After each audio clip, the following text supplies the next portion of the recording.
All right. Topic in this room is the Honeynet project. For those of you who don't know, it is not a dating service, nor is it a network app for beekeepers. It was funny last night. I don't know.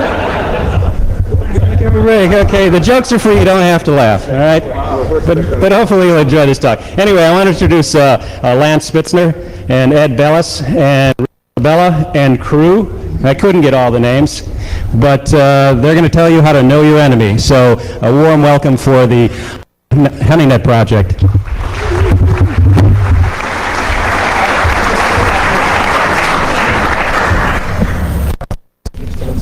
All right, we've got 90 minutes to cover a lot of information. We're going to go fast and furious. The big thing we're going to focus on today is our Gen 2 technologies, reverse challenge, a lot of the legal issues. We're geeks, we don't know anything about legal issues, but the DOJ does, so we drag his ass with us. What I'd like to do first is whenever we present as a group is to introduce ourselves. You know who you have, and our help coordinate everything with the project. I work with Sun Microsystems on the security, senior things. I've been with the project for about 3 years now, and I'm not the real technical geek. These are all the real technical geeks. They're going to do a lot. Start with you and go down the line. Introduce yourselves.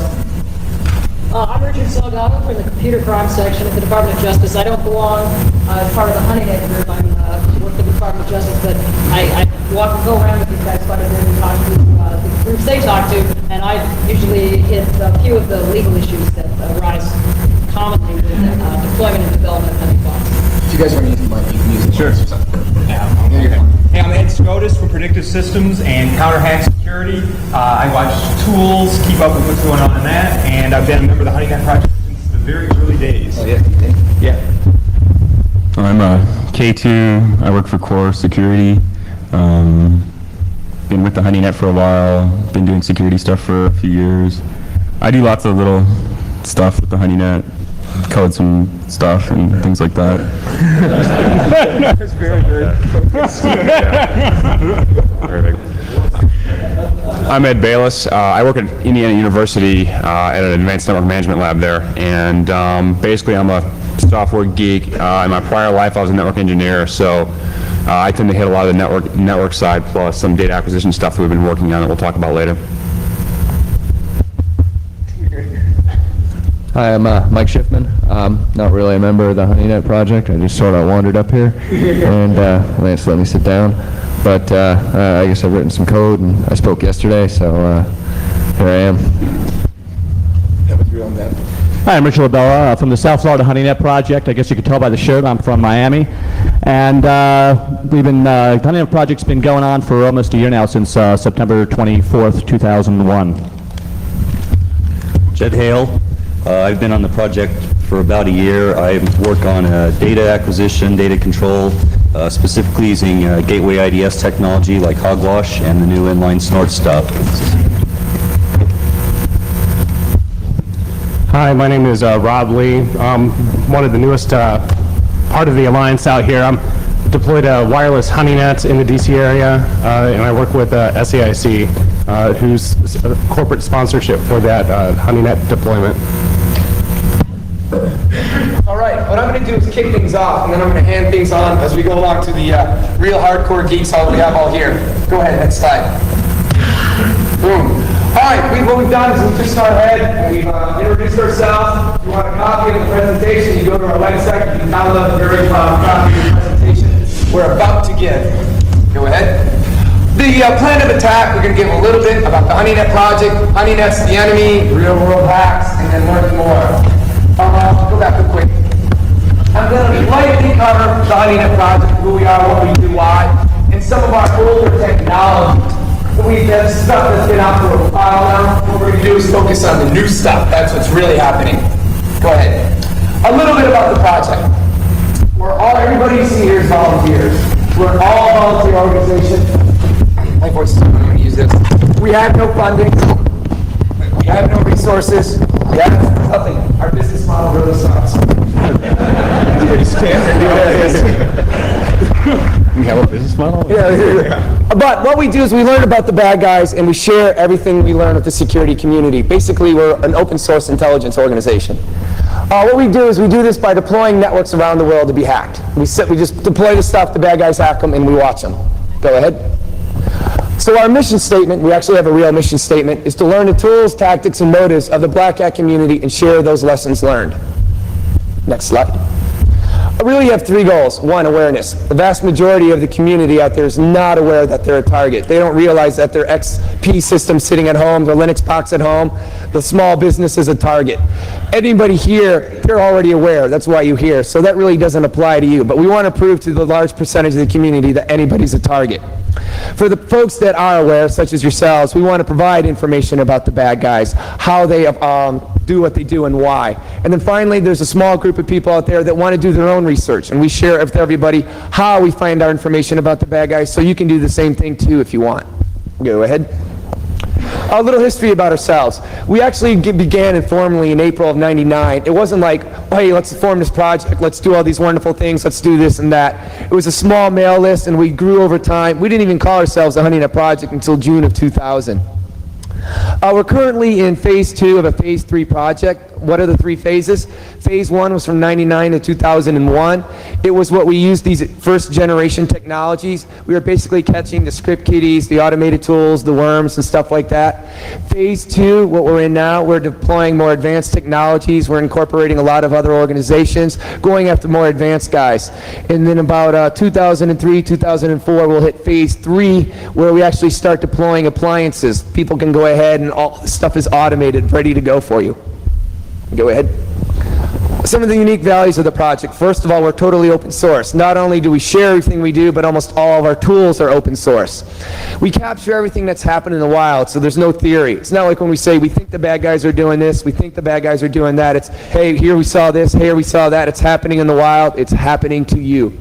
We're made up of security professionals from around the world. As you can see here, a lot of different talent, so we can plug into these skills whenever we need to. And finally, we have no agenda. We have no employees. We have no product. We have no service. We have really nothing to gain. So whenever we provide information, we can feel very unbiased information. Either that or totally made up. We're a nonprofit organization. Like I said, we're about as non-profit as you can get. But we do have a board of directors. And actually, some of them are floating around. Jennifer Granick, George Kurtz, Bruce Schneier, and Elias Levy are on our board of directors to steer us in the right direction. No more than 2 members from any organization can be a part of the project. That ensures nobody has undue influence. I'm from Sun. We only have 2 Sun members. We got 2 from Cisco, things along those lines. 1 from Core SDI, things along those. Really a diverse set of skills and experiences. You can see that sitting here. And then we work virtually from around the world. We have no office. We're spread out. We have 30, 40, 50 people involved, and all 30, 40, 50 people are in different states, different countries, all part of the world. Go ahead. Anybody have any idea what the value of this number is? Go ahead, raise your hand if you know what the value of this number is. Go ahead. What's that? Oh, directing our 501c3. Basically what this means is no, it's not HEX, it's IRS. This means we're tax deductible now. We're an official nonprofit organization. You got a credit you want to give us, it's tax deductible. Anything you now donate to the Honeynet project is tax deductible. So this means we are now one big tax shelter.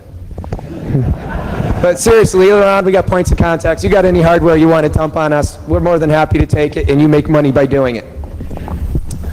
Starting in 2002, and I'm going to hand the mic off here, to Richard, is we started the Alliance. Not only do we have just the project, but we got Honeynet projects from around the world. Thanks, man. Hi, I'm Richard LaBelle. I'm from Miami, Florida. I started the South Florida Honeynet project September 24th, 2001. That's when I met Lance, and I kicked it off with just getting a bunch of folks in pretty much the South Florida area together. Went around to the ISA, the InfraGuard chapters, and some of the local organizations and even members started donating hardware, and this thing grew. And now we've just got a 42U cabinet with all this hardware. And from there, we developed the Honeynet Research Alliance. And the Honeynet Research Alliance is it's really great because what it allows us to do, it allows other Honeynet organizations from around the world to deploy Honeynets. And the benefit to that is that we all get to learn together, we all get to share ideas, we all get to develop and grow this, this technology further. We get to collect all this data, and we centralize all of our data collection to a centralized server, which lets all of the other organizations go to the server and then see all the logs, intrusion detection logs, firewall logs. Some people are using IP tables. Some people are using Checkpoint. For example, we use Checkpoint. So we get a lot of different types of opportunities to kind of correlate what all of us are seeing. So that's pretty much what that's about. And do you want to hit that slide there, if you don't mind? These are the Alliance members currently we have all around the country. South Florida Honeynet Project, that's us. NIFTY, which is Ed, right over here out of Indiana University. SAIC Wireless, which is awesome, that's Rob Lee.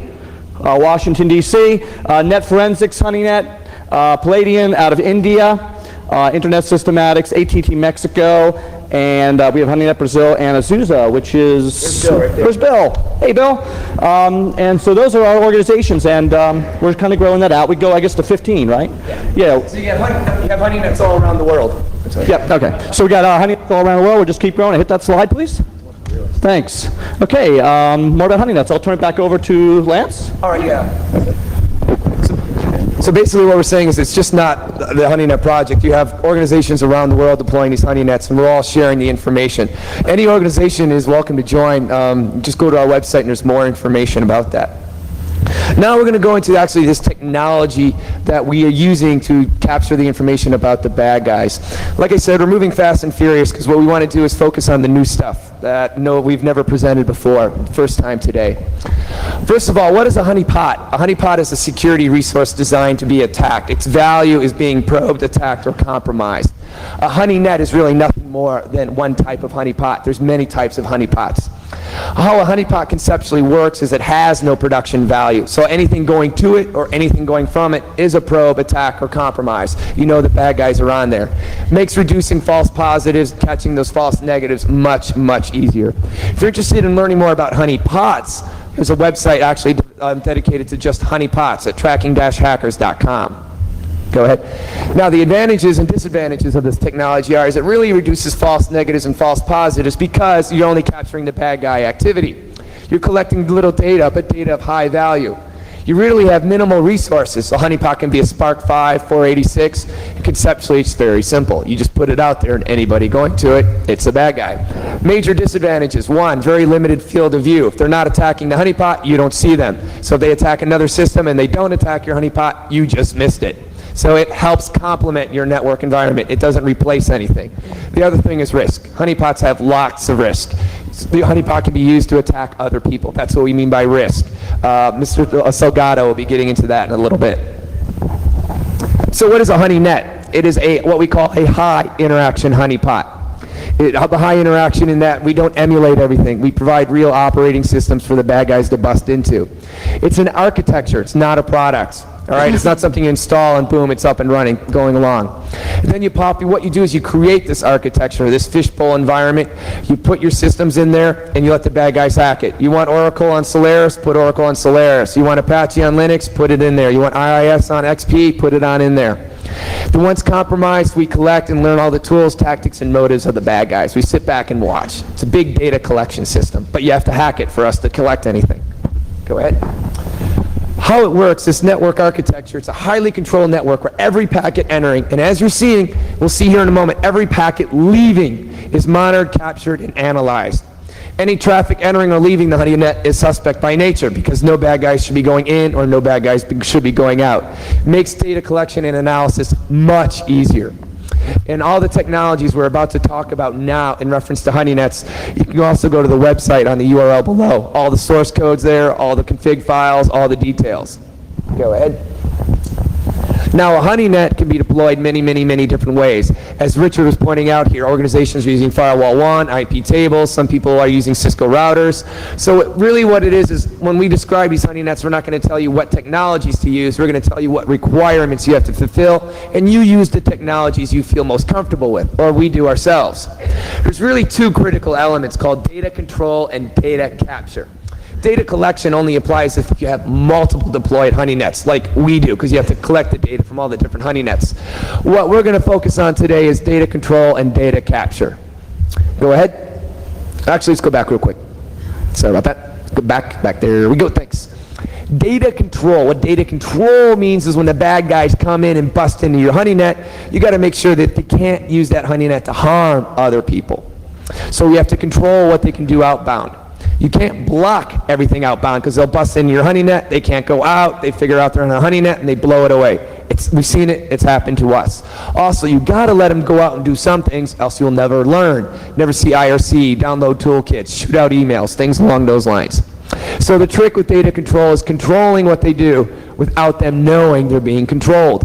The other element is data capture, capturing everything they do without them knowing you're capturing it. So controlling and capturing is actually relatively easy. The real trick is doing it without them knowing that you're doing it. Because if they're on the honeypot and they know you're on a honeypot, it has no value. Go ahead. All right, I'm going to lightly cover this real quick, and then we're going to shift into letting these guys talk. What I'm going to cover here is our Gen 1 technologies. This is the technology we used for phase 1. We're now transitioning out of this Gen 1 or first generation technology. What you see up here is a network diagram of the Honeynets we used to deploy. It uses first generation data control and first generation data capture capabilities. What you see in yellow are the actual honeypots. That's what you want the bad guys to break into. What you see the rest of is creating that fishbowl environment, that network architecture we were talking about. In the upper right-hand corner, you see that thing called firewall. That's what's allowing the bad guys to come into the network, but controlling what they can do outbound. So that's our data control mechanism, the firewall. And the router's doing a little data control also. The IDS system is our data capture. Remember, we had two requirements, data control and data capture. The IDS is our data capture. That dotted line to the network over there, that dotted line has no IP stack, so the bad guys can't see the IDS system. The idea is this. Bad guy comes along, he busts into the Honeynet, and he hacks one of the yellow boxes. Solaris, Linux, default. We used to do default installs. Now we're customizing. So the bad guys go ahead, they bust into those boxes. When they go in, the firewall allows anything from the internet in. It's kind of the reverse of the firewall. Anybody from the internet can come into our Honeynet. However, the firewall controls what they can do outbound. And how we do that in first generation is it counts outbound connections. They hack the Linux box, they go out to the internet. Every time they initiate a connection, the firewall counts it, and when it meets a certain limit, it blocks any more connections. The more connections you allow outbound, the more you can learn. The more connections you allow outbound, the more risk they're going to do evil things. DOS people, scan people, exploit people. So how many outbound connections do you allow? It depends on how much risk you want to assume. We normally allow maybe 5 to 10 outbound connections every hour or every day. Enough for them to go out and download their toolkit. Enough for them to go join IRC. Enough to send an email, but not enough to DOS whitehouse.gov. Not enough to go ahead and scan all of the .edus or things along those lines. Believe me, they try it 80-90% of the time. So the firewall just counts and blocks. Crude, but very effective against automated tools, worms, script kiddies, because they go in, they do what they want, and they go right back out. Question? Comes in, tries to quickly scan software, doesn't get any answer. They'll figure out. The question was, is what happens when they bust in and they do more than 5 connections outbound? Won't they realize they're on a Honeynet? Maybe. Majority of the time, they don't check. If you get an advanced black guy and they go out and all of a sudden they figure out a Honeynet, yes, they'll figure it out. That's why we've got Gen 2, and that's why we're going to be talking about quite a bit about it. Second generation technologies fix a problem he just identified. Discounting is relatively easy to identify if you're looking for it. So that's why we're going to go into Gen 2 technologies here in a minute. This does work though, especially against the automated attacks. The IDS system is capturing everything off the wire. Question? We use all varieties, but the majority of the group uses Snort. One of the reasons is Marty's on the team. Jed's also one of the main developers of Snort. And in fact, he'll be talking to you in a little bit here about the modifications that will be coming in Snort 1.9 that are just made just for Honeynet. So we're tied in pretty tightly with Snort because it's open source, Marty's on the team, things along those lines. But you can use any other IDS system you want. However, we do not use the IDS system for alerting. Why would we want to be alerted when somebody comes in? If somebody comes into our Honeynet, we know it's a bad guy anyway. What we use the IDS system is to capture every packet and every packet full payload so we can analyze all the packets at a later date. You're thinking, my God, you capture every packet and it's full payload? Yes, but that's only 5-10 megs a day at most because we're only capturing the bad guy activity. So that's our data capture mechanism. If you go to our website, we'll show you our Snort configs and things along those lines. So the bad guys come in, they hack those boxes, they do all sorts of neat, ugly, nasty stuff. Now, one thing we do, we have all the honeypots logging to the log service. We also log system activity. Bad guys hack the honeypots, then they try to go into the log server. Log servers are normally more secure, so hopefully we'll see advanced attacks. However, what happens if they break into the log server and destroy the system logs? Have we lost all the logs from the honeypots? No. Does anybody identify the second log server we have in that network? The IDS. The IDS system is a passive log server. It's passively capturing every packet on the wire, including all the syslog packets on UDP 514? Yeah, UDP 514 that are sending to remote syslog server. So the IDS system is a passive log server. That's important to think about it. This technique's going to apply to second generation.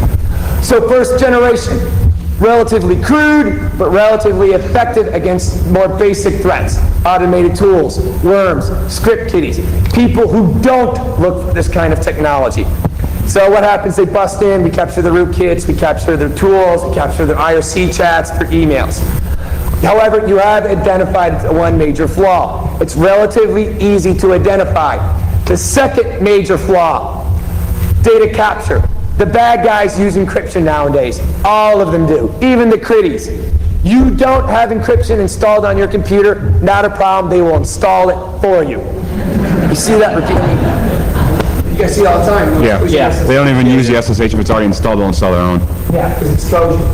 So how do we capture their keystrokes from the wire if they're not clear attacks? We'll get into that. We're going to demonstrate some stuff in our second generation technology.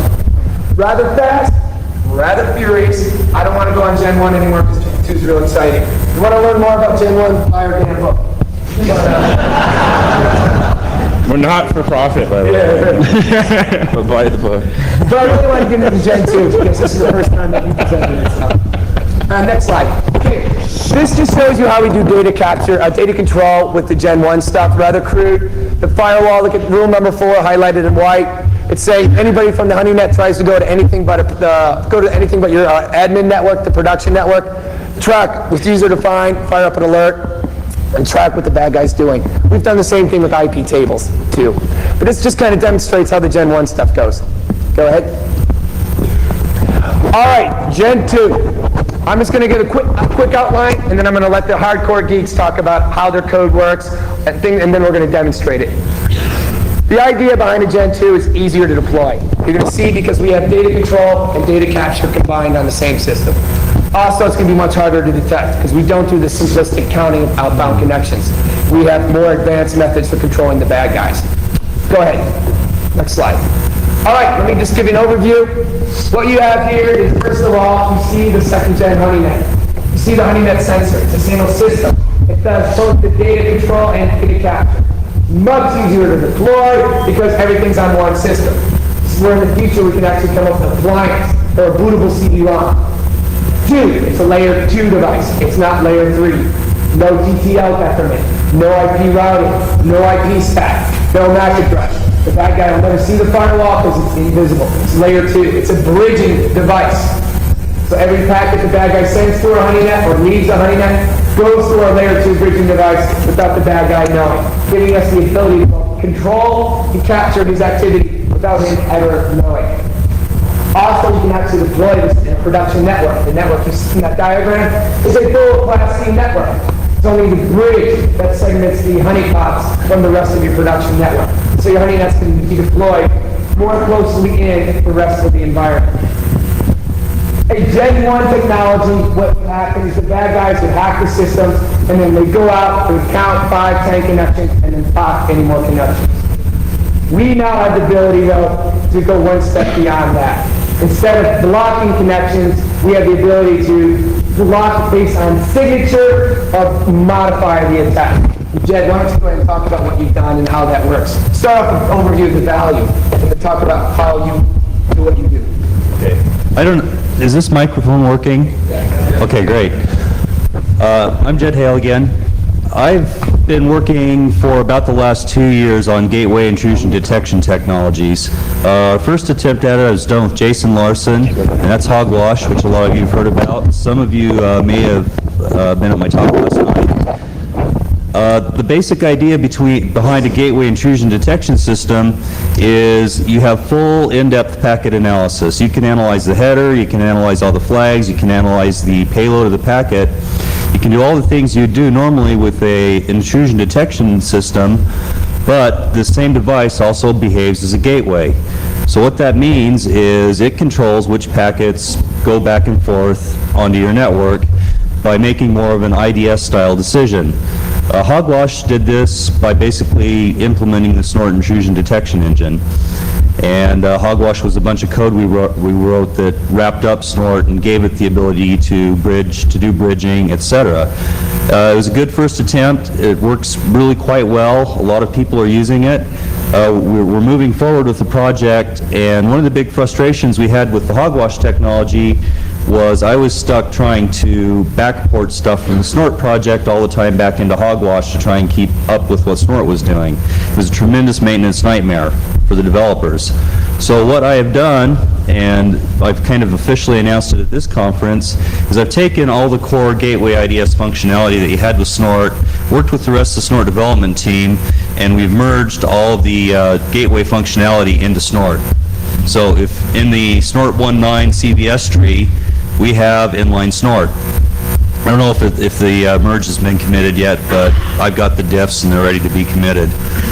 And what this gives you the ability to do is you use, instead of having to maintain, like for instance, a Snort distribution and a Hogwash distribution, you have the simple task now of just dealing with Snort.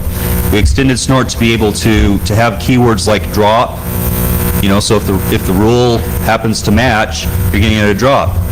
It has the ability, it does its linking up through IP tables via IPQ, so you have all the abilities that IP tables gives you also. Now some of the things that are most pertinent to the Generation 2 Honeynets is, first of all, we have a lot of state counting mechanisms in there that keep track of what's going on with communication in and out of the network.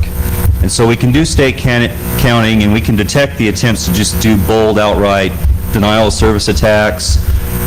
We can detect the attempts to do port scans, all those things that involve hitting lots of machines really fast. We can detect those and we can block them and prevent those from happening. Of course, that's something we could do in Generation 1 fairly reliably. That's not what we're really excited about. What we're excited about is the Gateway IDS now. We can write a set of signatures matching all the known exploits. And in fact, hopefully, if you're on your toes, you're going to catch the black hat real soon after he gets in the Honeynet. You'll know how he got in. You can write signatures to match what he did to make sure that he doesn't go out and use the same exploit on somebody else. And now, so the goal is, the second problem we encountered thinking about this is, okay, it's pretty easy to match the attack and then drop the packets. Again, you're going to alert the attacker quite quickly because he's going to, well, he'll get a reset back, and he may just think that the service wasn't there, but if he looked from elsewhere, he may know that the service was open and he'll get on to you. So the next thing we decided to do was add the ability to the Honeynet sensor to change the content as it moves through the sensor. So in other words, you can write rules that will say, if you see this sort of exploit leaving the Honeynet, alter the packet. Alter the packet just enough to break the exploit. So the exploit will hit, he can, it'll hit the machine and it won't work. And that's the basic idea. Think about it. With the Gen 1 technology, bad guy hacks everybody. Bad guy goes out to the internet 5 times, 8 times, 10 times. Say he goes FTP. After he reaches that limit, you block any more FTP connections. With Gen 2, what Gen has done is this. honeypot gets hacked, bad guy keeps FTPing out to the internet, we let him FTP as many times as he wants, 5, 10, 1,000, a million times. However, the moment he launches an FTP exploit, and that goes through a Honeynet sensor, how do we know it's an FTP exploit? Because it matches the snort signature database. We allow the packet to go through the Honeynet sensor. Our Jed's code, twigs, just slits, one bit. So the assembler code goes through, and then when it hits the target, the attack's in this aid. So that guy is talking to the victim, it's just the packet has been modified.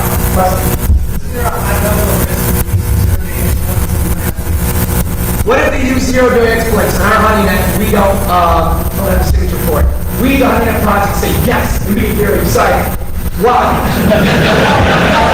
He's excited. We got their wares. Every packet, every payload, his source code, code of the tool, and everything. We captured it all. I think the idea is to just show that you're attempting to do the most that you can, right? You really can't do much against 0 day. Yeah, you're right. The 0 day will get through, and the 0 day will do damage. We are assuming that risk, but for us it's worth it because we can learn that 0 day attack. Yeah, and I mean, nothing's perfect in these designs either. Like, it's always really interesting to see. I mean, the attacker can quite easily just attack himself with a known vulnerability, and if it gets modified, they can detect whether or not they're on a Honeynet. So, I mean, there's lots of issues like that we have to sort out still. What we're doing now is we're introducing the intelligence of looking at packets and modifying the packet. There's actually some other data control mechanisms we're going to talk about here in a minute too. Question?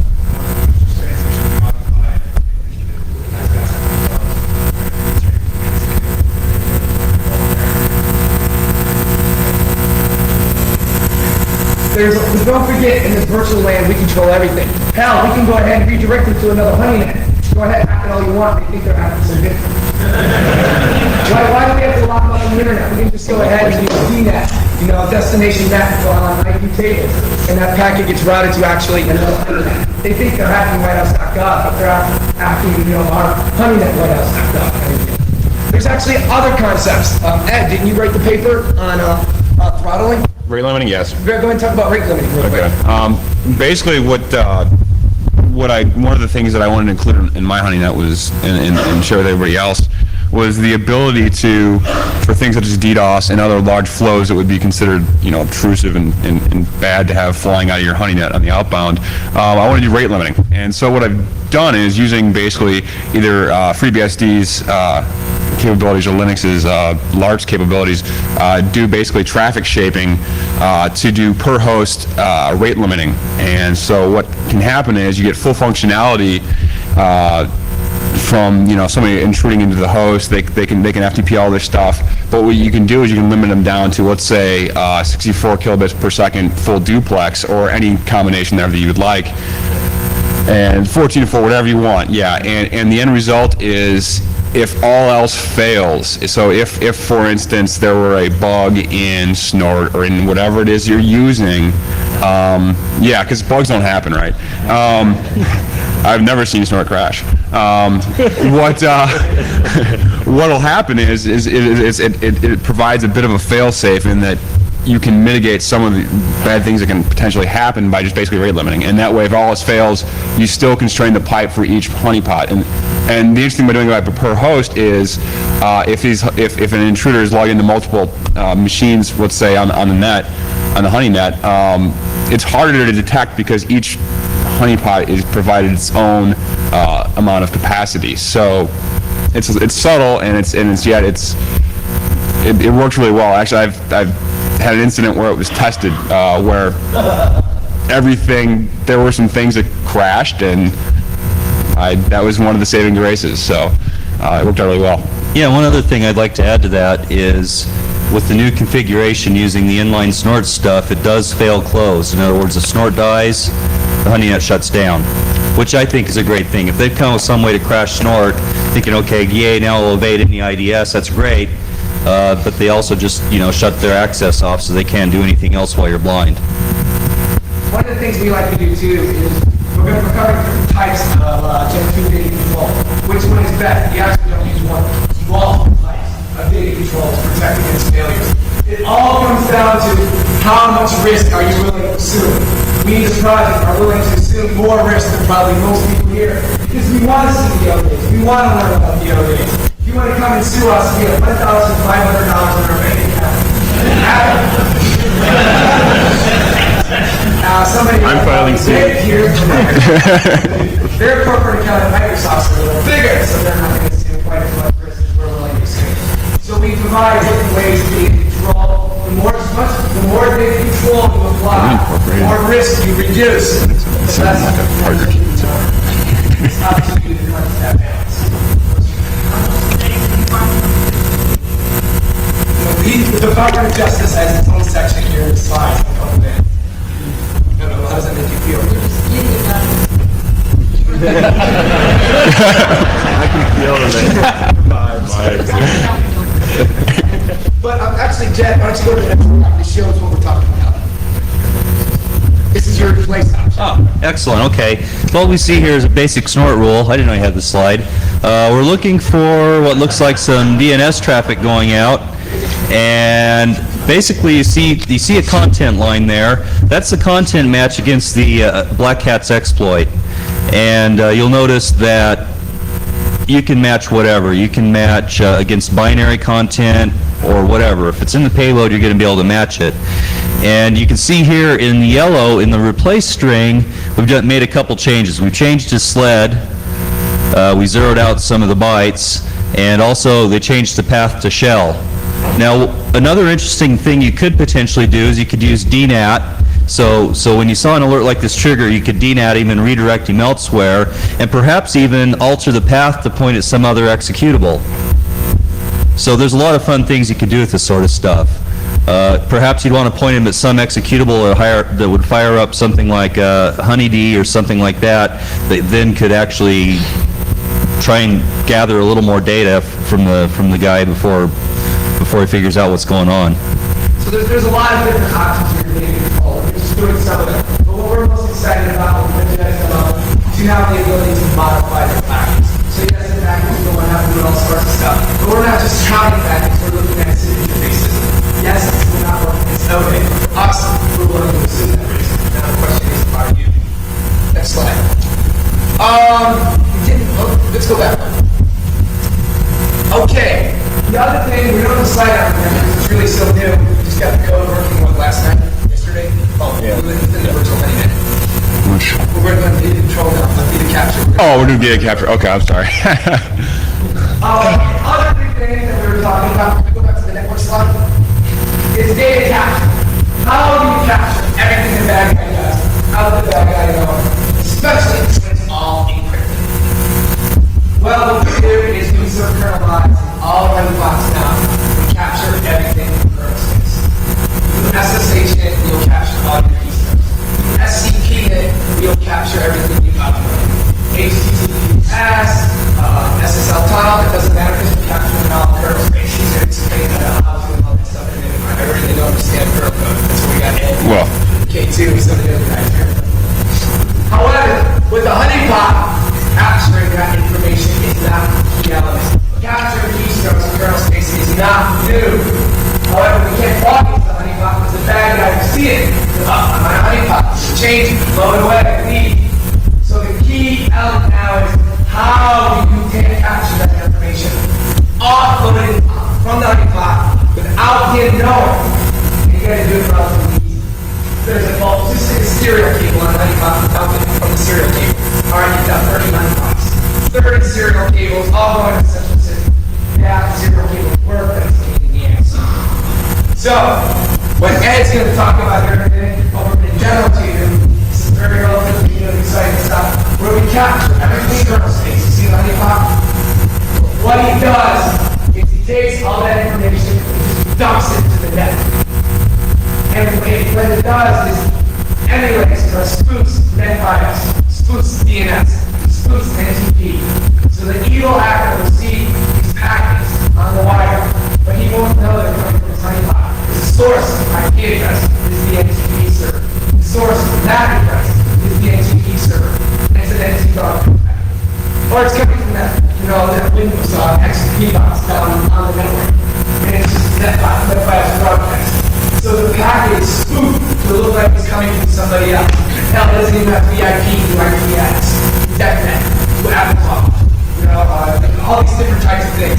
I just applied Something on the voltages. wire, spook plates with somebody else, and the guy was, it looks, Morse it code. exists. I've seen it last time coming on. Or carrier sensitive. What he doesn't realize is his keystrokes, his files and transfer. Now, he's dumping the water. Who selected that information? Basic level, I think. Because in a sense, it's significantly capturing every packet on the wire. So now we capture the data, and we can go ahead and offload it to secure manner. The bad guy doesn't realize it's right on his face. It looks. Most of them we've seen right now don't look. The board of this guy's right. So the idea is, it looks, it's in his face. Why don't you go describe a little bit how it works and stuff like that? Yeah,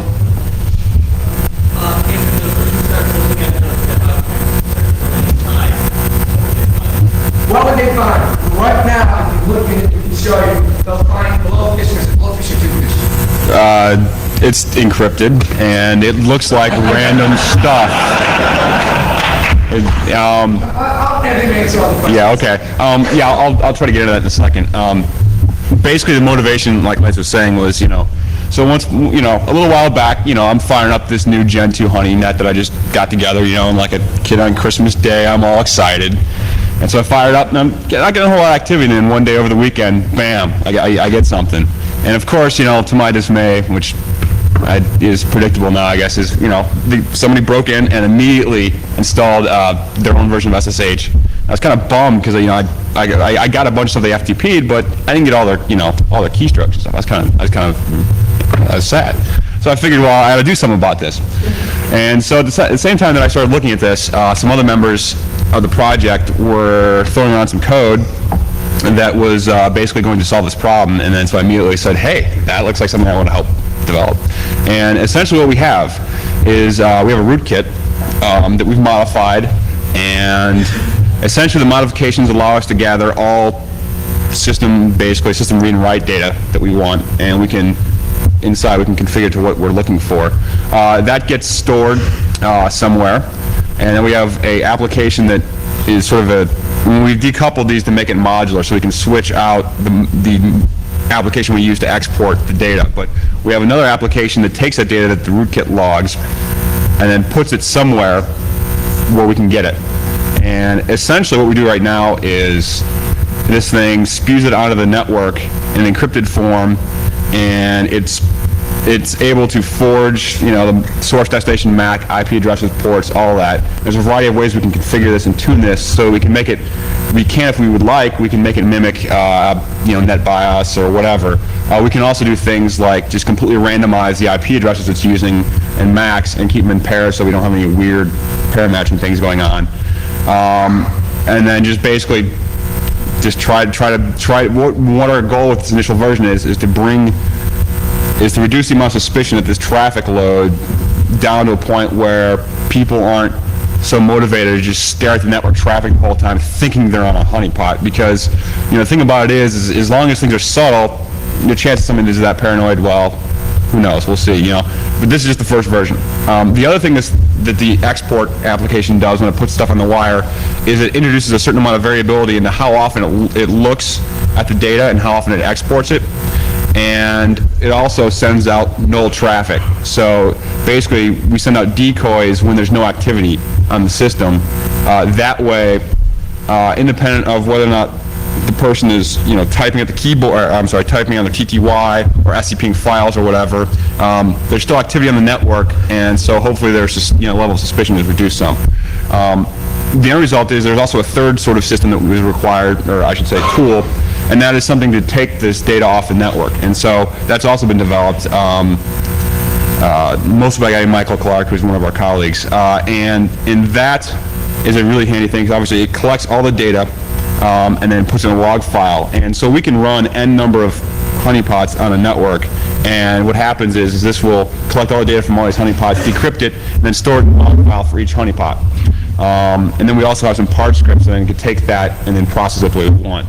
The net result of this is that we are able to fairly easily monitor any interactive TTY activity from an intruder, so we can see all the all the commands they typed.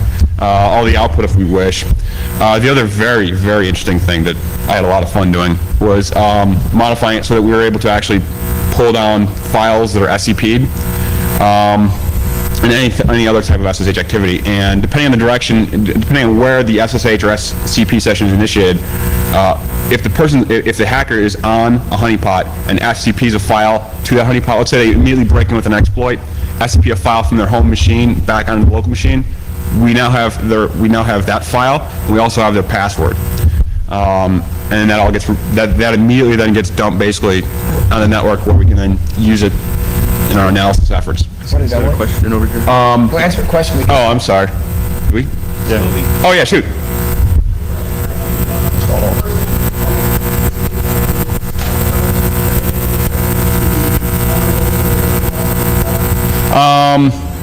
You can't tell a kernel module's there.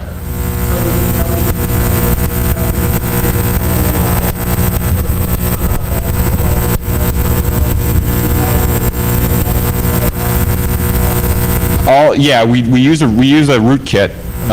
We derive this from a rootkit. So the end result is the process that exports the data is hidden.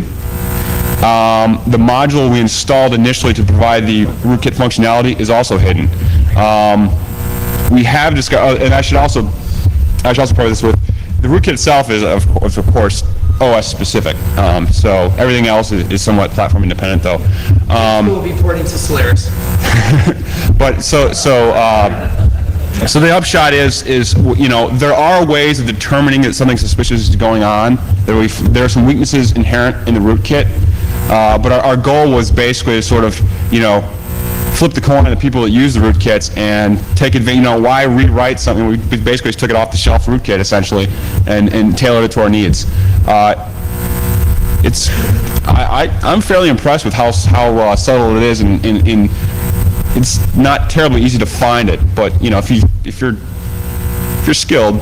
Yeah, I think like sometimes you see guys going on there to try and secure the box so other people don't break in. But I don't think I've very often seen people going in and looking for doing looking for rootkits and stuff very seriously. Rootkits.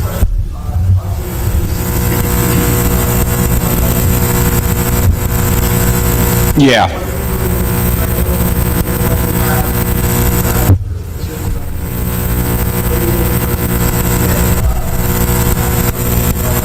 Easy, we talked to Dave.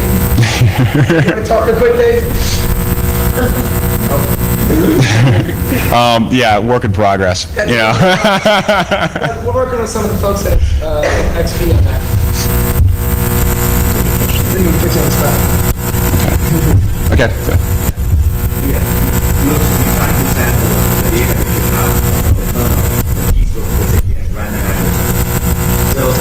Well,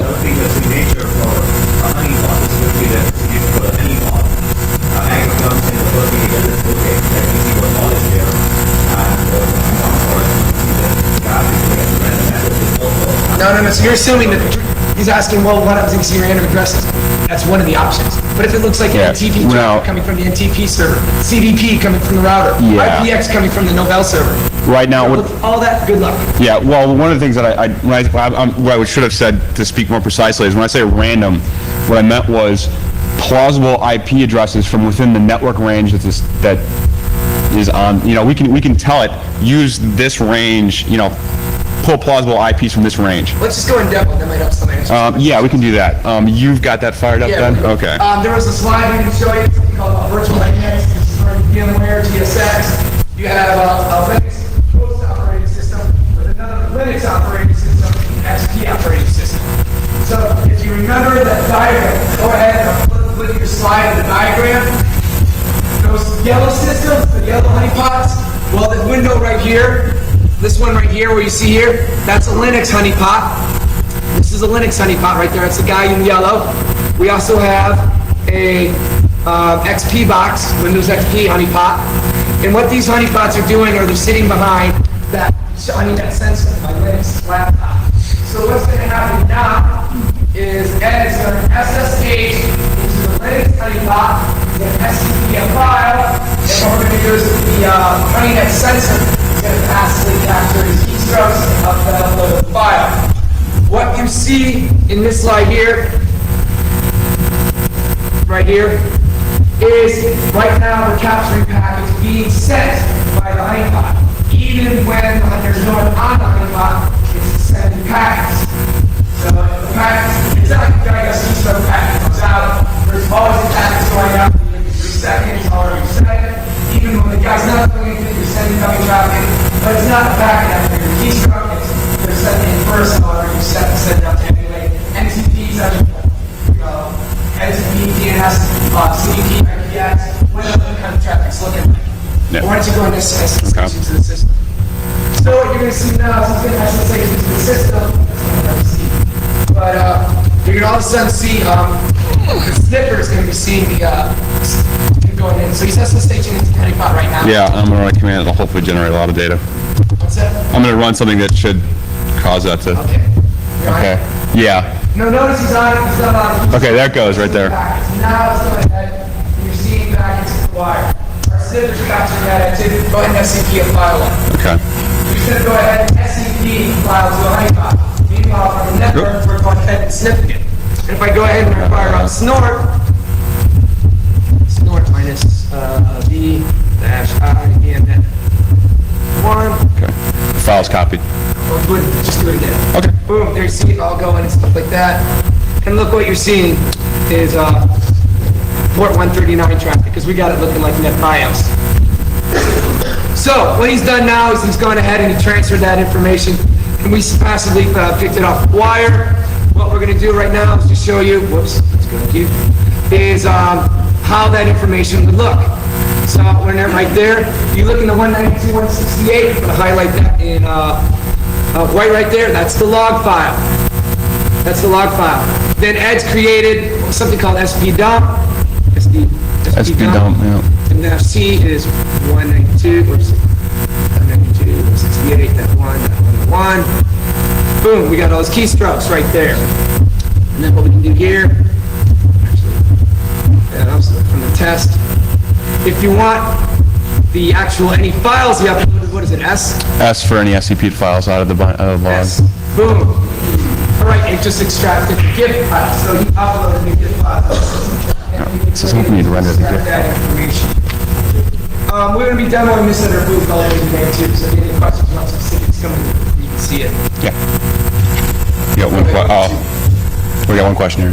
Go ahead.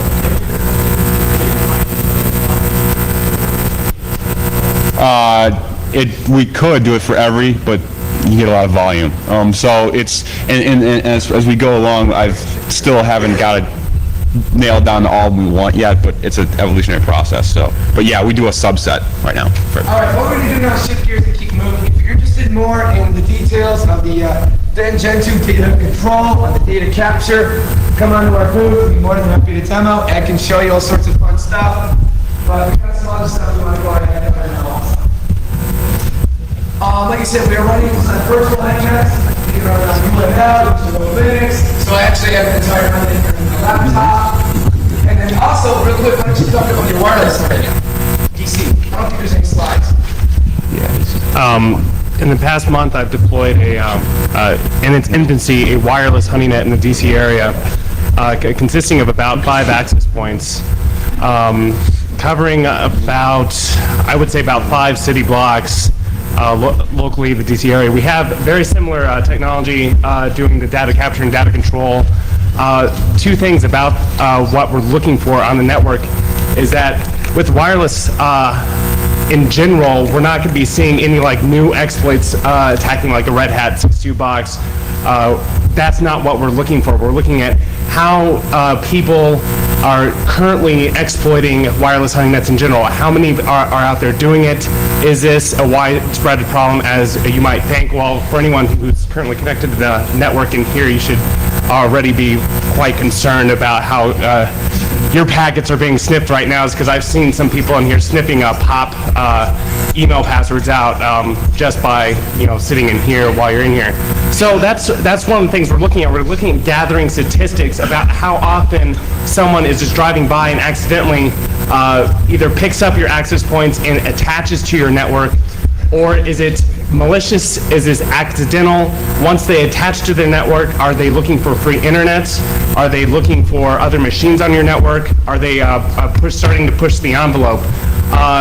Since we've been up, I have seen most people try to reach the internet. The Honeynet in general right now does not have an internet connection. That is a decision that we're still wrestling with, because as soon as we connect it to the internet, we're essentially granting free internet access to anyone who attaches to the internet in the DC area.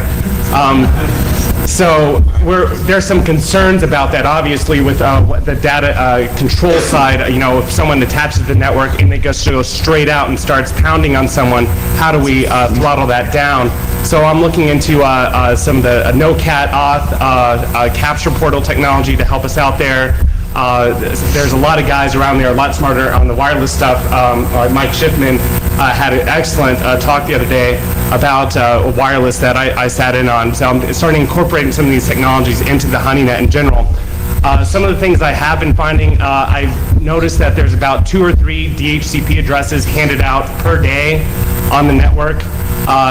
What these addresses are doing right now, it seems to me nothing. Either they're just driving by, or just someone in the local 5-block radius turns on their XP computer and accidentally attaches to it, but they don't surf out to the internet, or they don't. We don't see any of those packets. We have seen one ping sweep go through that just pinged off for the computers. I'm not sure if it's an automated tool or if it's a prelude to a malicious intent, but that is some of the things that we're slowly researching at this point. Question?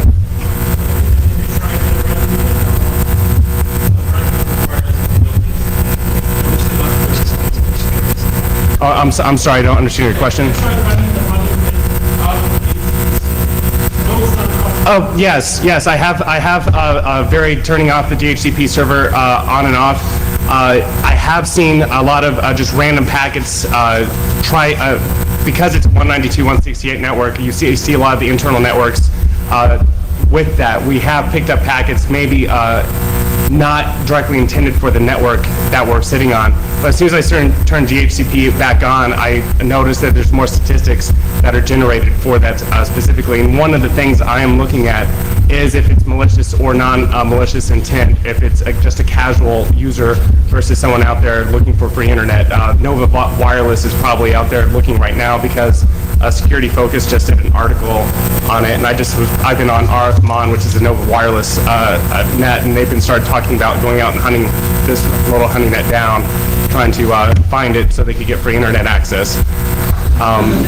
So those are some of the things. We're still in the infancy. I'm still learning a lot. I have a very small crew working on this, and we're looking at how to increase logging mechanisms on wireless networks in general.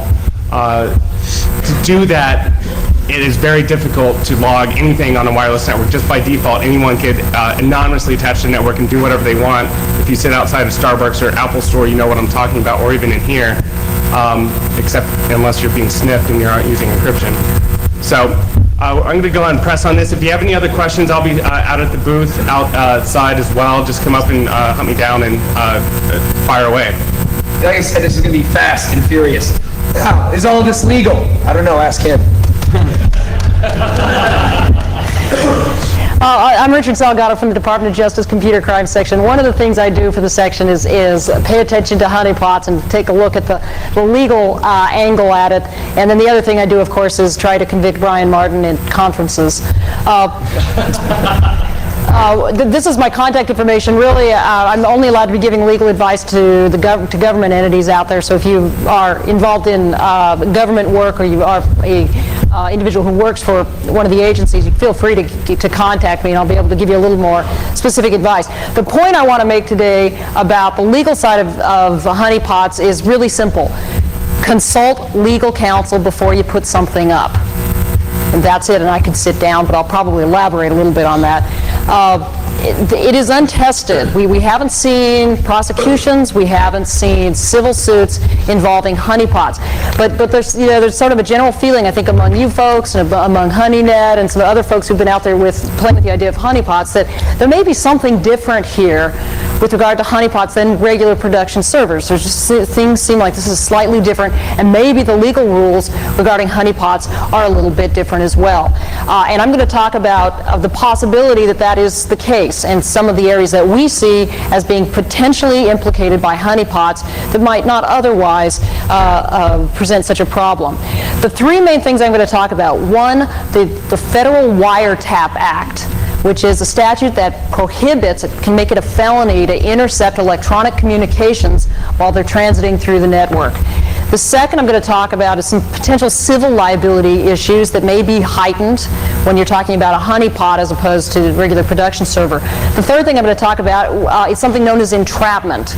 And there's always sort of, I sense a queasy feeling on the part of people who are putting up honeypots about, well, is this really right? Am I inducing somebody to do something they shouldn't be doing? And am I going to get in trouble for that?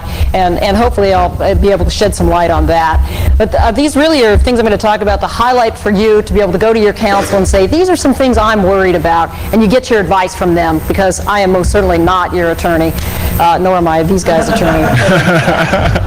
All right. See, I say that way I get to keep my license to practice law and my job. The Wiretap Act. The Wiretap Act is a federal statute. I'm sorry? I'm not up to date on my slides? Oh, okay. Well, I'm not going to talk off those in there. These are mine. There's no slides. Huh? Richard, do you have slides that you want to? No, there's really 3 points. You can, I'm sure, keep track of this without slides up there. Wiretap Act. That prohibits the interception of electronic communications and can be a felony. There can be civil liability as a result of doing it. It's a general prohibition, and it often catches system administrators and security folks by surprise a little bit to know that it really can be a problem if you're watching traffic on your network. So there's this general prohibition, you can't do it. Thankfully, Congress gave us a lot of exceptions to the Wiretap Act, so that folks who are in certain situations are allowed to watch the traffic on their network. Well, with honeypots, that's exactly what you're doing, right? The whole point is to see what's going on in the network and in fact, see everything that's going on in the network. There are 3 exceptions to the Wiretap Act that potentially apply to make it legitimate and legal under the Wiretap Act to watch the intruders that are coming in. Now, this kind of surprises people because they think, well, these are hackers. These are people who are attacking my machine. Do they really have this sort of right of privacy to what they're doing? And the answer is, well, Congress passed this act that does generally give people the right of privacy in their electronic communications, even if they're unauthorized. There's nothing in the statute that says that it only applies to people who are authorized to be on your system. So we do start off with that premise that this could be illegal. So then we start looking to the exceptions. The first exception to the prohibition against watching traffic on your network is if you're doing it to protect your system. You're watching the traffic because you're trying to protect your system from hostile attack, from criminal activity, from somebody stealing the information or looking at information, getting the privacy implications of somebody on your system. If that's your motive and you're authorized to be watching the traffic in your organizational structure, then under the Wiretap Act it's okay to be watching those communications. It's an uneasy fit for honeypots, though, isn't it? Because this is an exception to protect your system. Well, why are you putting the system out there? To be attacked. So you're watching the attackers in order to protect the system that you put out there in order to be attacked. So it's a very odd fit. And we haven't seen it play out in a court. I don't know what a court would say to that. But it seems odd to be saying, I'm trying to protect it, but I'm really kind of wanting people to hit it. Yes, sir.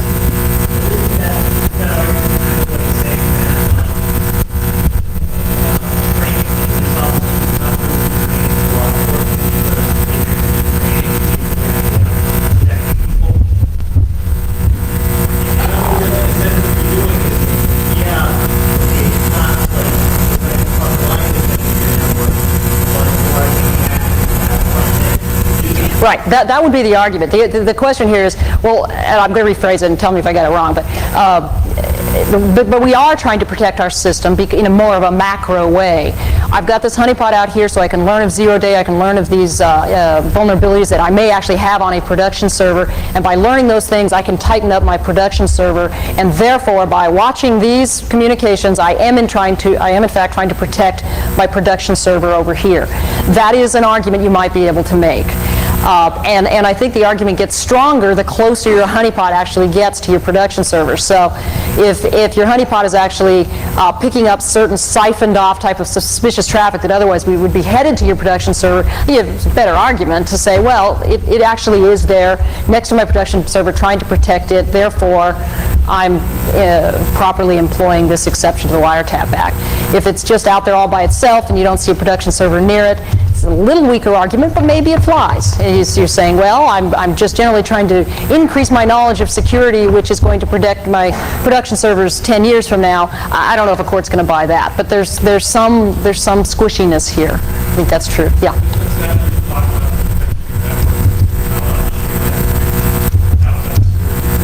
The disclosure of the interceptions. If the question is about the sharing of the information, even if it's acquired legitimately under the Wiretap Act, if it has been legitimately acquired by under the Wiretap Act's exception for the provider protection exception, you can disclose it. There's no violation of the Act, and there's no problem with disclosing that. The second exception, if that doesn't work, there's another exception that might work, and that is the consent of the party or one of the parties to the communication. Right, so that sort of makes sense. You can, if you're on the telephone, you can give consent to somebody else listening in on the telephone under the Federal Wiretap Act, and there's no problem there with them listening in. Same thing with electronic communications. If one of the parties to the communication says it's okay to intercept the traffic, it's okay. Well, who are the parties to that communication? You're going to have your attacker. It's possible to get the consent of the attacker through banners, right? So if you've got a bannered honeypot that says, by using this system, you're consenting to our intercepting or you're being monitored, there's consent. So that's one way to get consent. Yes, sir. Yeah, state law can be different. Some state laws have what's known as dual consent or all-party consent, which means you can't intercept communication unless everybody on the system or who are involved in that communication has consented to that. So then you got to make sure that everybody, like if you're trying to keep track of a chat, everybody has consented to your keeping track of that chat. So what I'm talking about right now really is just federal. And on the federal side, one-party consent. If you're going to set your honeypot up in a particular state, you're going to want to make sure your counsel checks into the Wiretap Act's laws for that particular state. Yep. The question is, well, what about the computer that is the honeypot? Isn't it a party to the communication? That's a good point. Maybe it is, right? Somebody's connecting to my computer to store files on it. You've got one party, the person's trying to send the files. Who's the other party to this communication? Maybe it's the honeypot, and you can get consent from the operator or owner of the honeypot to do the intercept. That probably works, and there's some case law that talks about that. Now, it gets trickier if you're just being used as a pass-through, right? Hitting, coming in, laundering IP address, and going out again. Are you a part of that communication, or are you just the telephone switch operator that, helping plug through the connection? Then it gets a little trickier to rely on the system owner as the party to who can give consent. Yeah.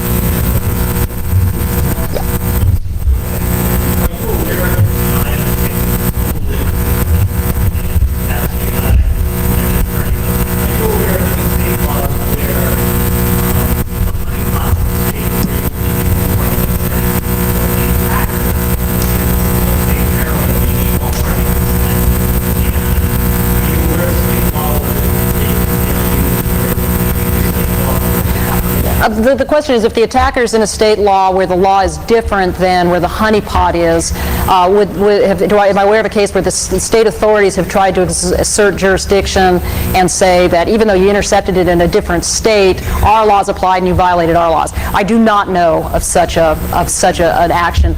Most of the statutes. Most of the statutes actually, the place of the interception determines what law applies. I'm sorry, what's your... Same answer. It's going to be the point of interception typically decides which...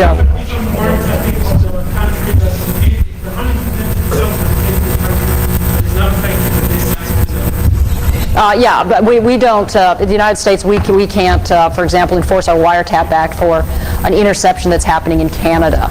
So that's right. Yes, sir.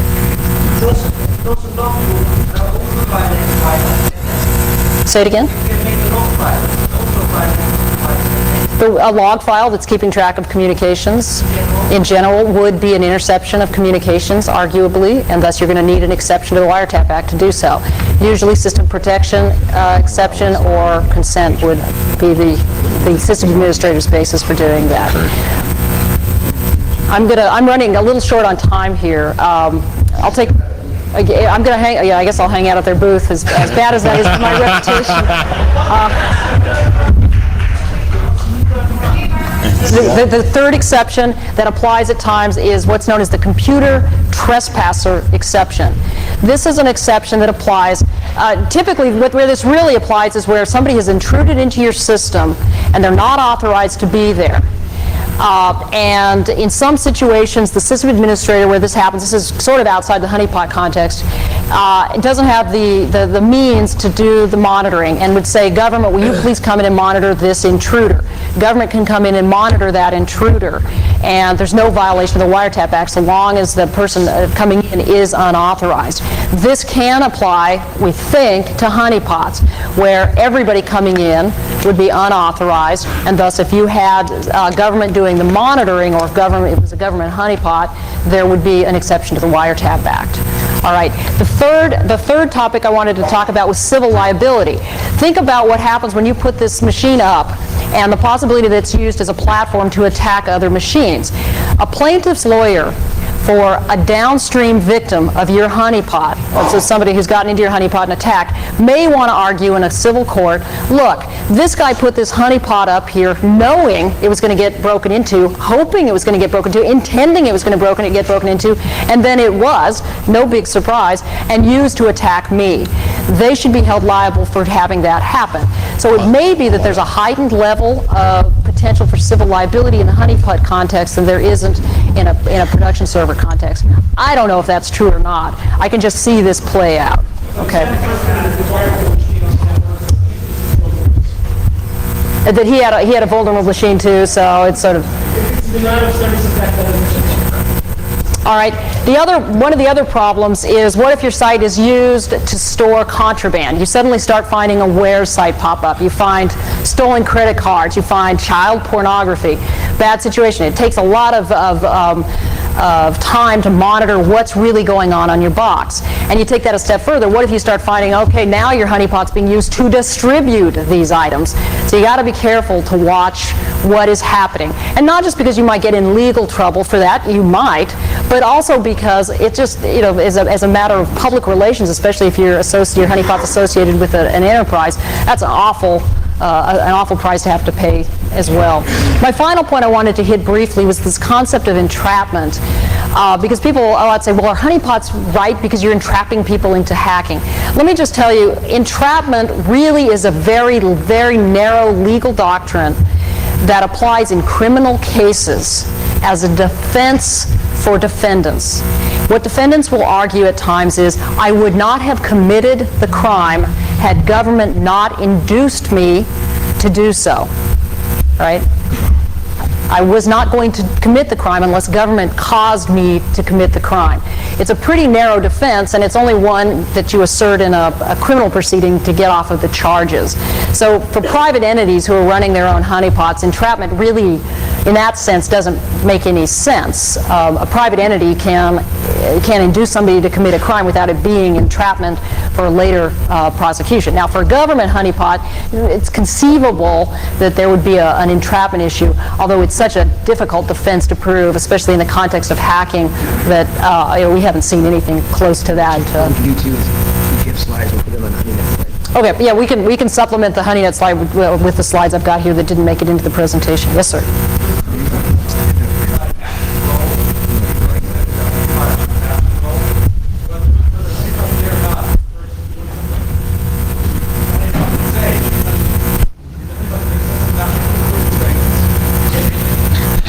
Right, I mean, if you just stick your honeypot out there, it's hard to see where the entrapment is. If you put your honeypot out there and then take all sorts of active measures to try to attract a particular person to it, to the point of inducing it, that's when maybe, I think it's still unlikely, but maybe that's where the thought of entrapment would come in. But it's probably not an issue for most private honeypots. We need to move on, but thank you. I'm happy to talk to you after this. He'll be hanging out. Yeah, he'll be around. He'll be around. I'll be around. We'll all be around.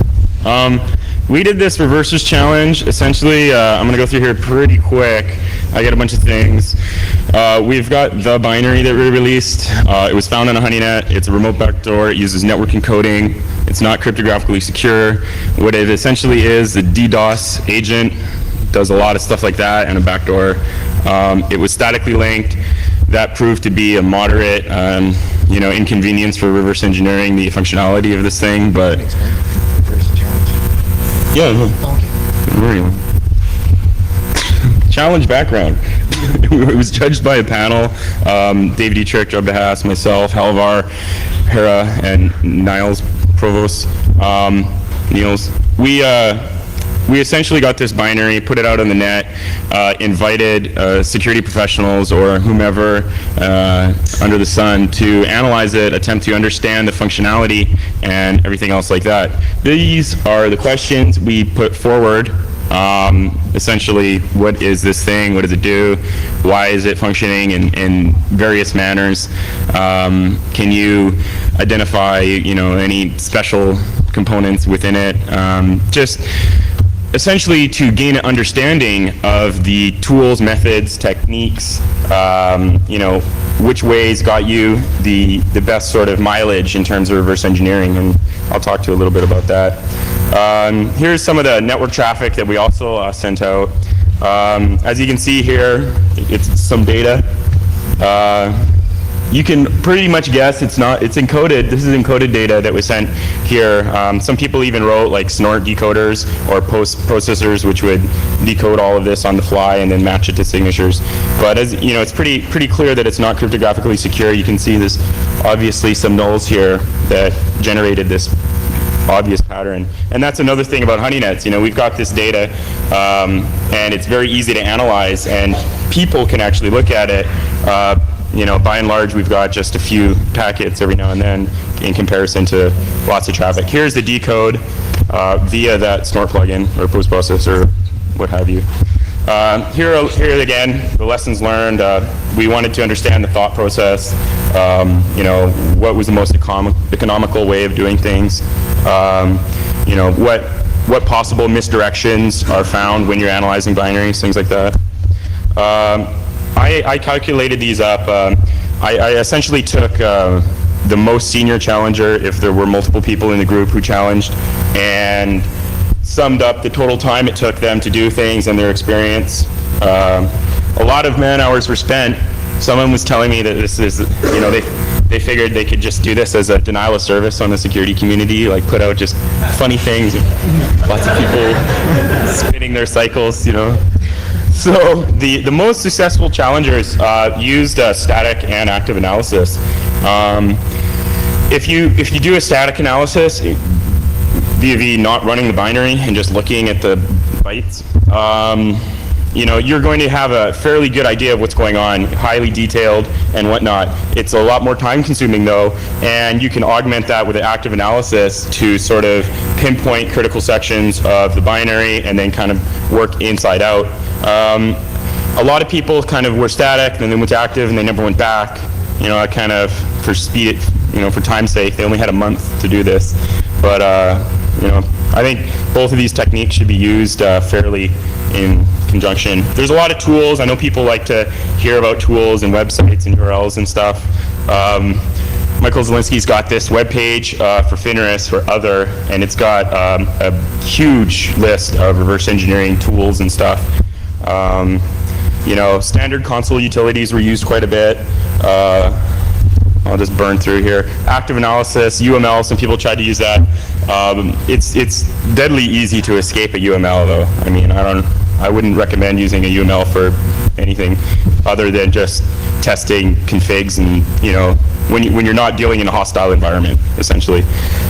Standard debuggers, some of these things, it's double fork, kind of freak people out. Most people just would skip over that section or knock those calls out or something. A lot of tracing utils, the alphabet soup trace, systrace, truss, whatnot. Fenris was good. It's got this utility dress. Again, it was the statically linked binary, so it was convenient to remap the symbols so that you could identify the actual code of the binary and not waste time playing around in, shared libraries. Here are a number of other tools if you're kind of interesting. It's been around forever, but the names are somewhat meaningless, and it's just takes the C, assembly converts it to C, but it doesn't have much to the easiest thing to understand. Various, Perl scripts and things like that. Commercially supported tools, I might show, I was going to try and show a little bit of IDA stuff, but if you graph it, I was going to show that too, that you can really easily identify the core processing loops and see precisely the sections that you would want to reverse engineer and understand. Essentially, VMware is really interesting. Some people use Source Insight, kind of source browser to download, download the source for libc and then sort of map the source to the binary. It was kind of interesting, kind of time consuming. Post-processor client applications, people kind of, as they went along to test their theories, would develop tools to interact with this daemon as it ran. Also, there were various techniques to rebuild the libc symbols, like unstrip. Challenger 32 essentially made this tool. It's pretty interesting. It's kind of like Dress for Fenris, but it's standalone. I think we're releasing all of these things so everyone can take a look at all the analysis and whatnot. Yeah, it's all online. It would go through and attempt to. He went and downloaded the binary libcs from all kinds of distributions, and whoever had the most matches in terms of the signature would win in terms of the most, closest libc to the one that was statically linked in there. There were very few discrepancies when he was pretty precise with his analysis. Again, static, we don't actually run the binary. It's difficult to trace in complex applications, so that was a bit of a drag in certain circumstances. And then you've got all of these compiler wrappers for syscalls, where it's a couple of functions deep. So, you don't want to waste time figuring out, this is just the setup code for set socket or, sig action or what have you, sig whatever. Active, the code may be destructive, so you got to look out for that. That, might be handy to do a little static analysis and look for, troubling things like, a lot of people marked that, they had a %s, or sh-c%s, so they knew that there was some kind of command execution going to happen arbitrarily, and they, didn't want it to RM their whole system. Again, you can quickly identify important sections of the application, so you run it and you get to a critical processing loop, and then you can start and go inside out, sort of just ignore everything else and just hope that that wasn't important. If you're really in a pinch for time, I think one guy did this in like 11 hours or something stupid like that, so that's one way he went through there. Theoretically, if you do that, though, also the code path can be accurately identified, so you don't waste time in obfuscated code or, anti-reversing, anti-debugging tricks, or obfuscations.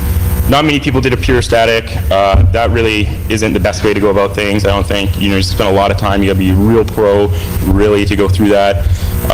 Again, the fastest time, leveraging a combination of both.